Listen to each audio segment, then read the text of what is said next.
আজকে ঋত্বিক ঘটককে নিয়ে একটা গল্প বলবো। ঋত্বিক ঘটকের জীবনের একটা গল্প বলবো। গল্প তো বলছি, ব্যাপারটা সত্যি। বিষয়টা হচ্ছে যে এটা ধরুন 50-এর দশকের শেষের দিকে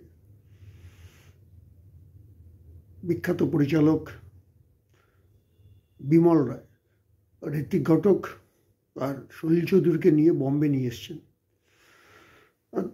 বম্বে প্রথম এসছেন, তাদের বয়সও কম।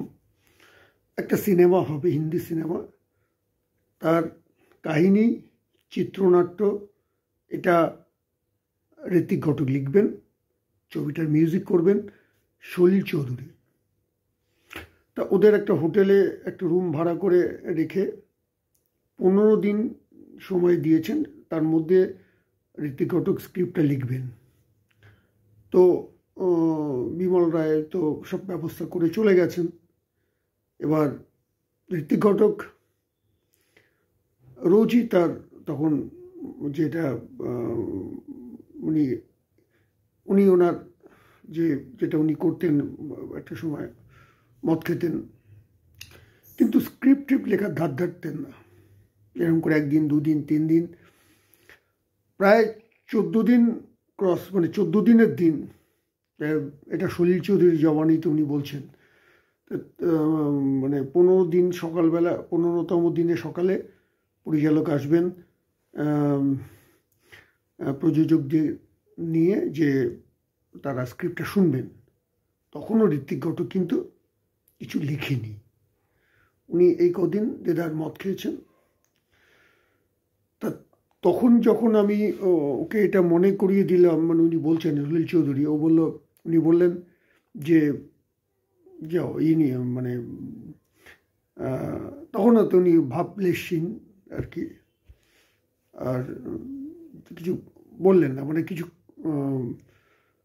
যথারীতি 15তম দিনে পরিচালক এসছেন, নির্দিষ্ট যাদের নিয়ে আসার কথা তাদের নিয়ে এসছেন স্ক্রিপ্ট শোনার জন্য।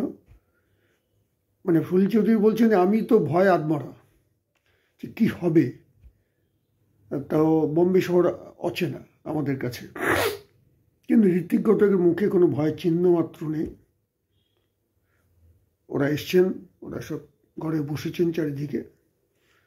ঋত্বিক ঘটক একটা কভার ফাইল নিয়ে বার করে ওদের সামনে রাখলেন,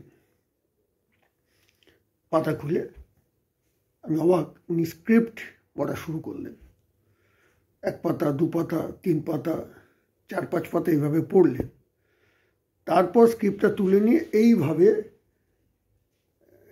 উনি টোটাল ছবির স্ক্রিপ্টটা শোনালেন।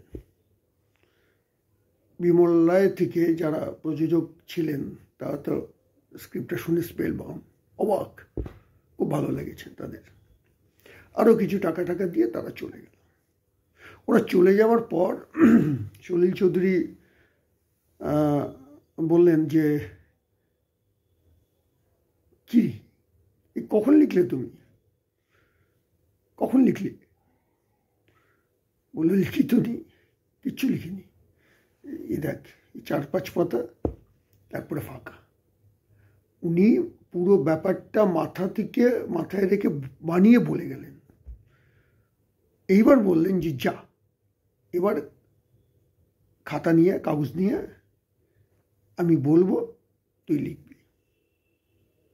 আচ্ছা বলুন তো, ছবিটার নাম কি? বিখ্যাত ছবি, হিট ছবি। হ্যাঁ, ঠিকই বলেছে, ছবিটার নাম মধুমতি। এই হচ্ছে ঋত্বিক ঘটক। আজকে বললাম একটা গল্প, যদি ভালো লাগে আবার আসবো, হয়তো লাইভেও আসতে পারি। ধন্যবাদ।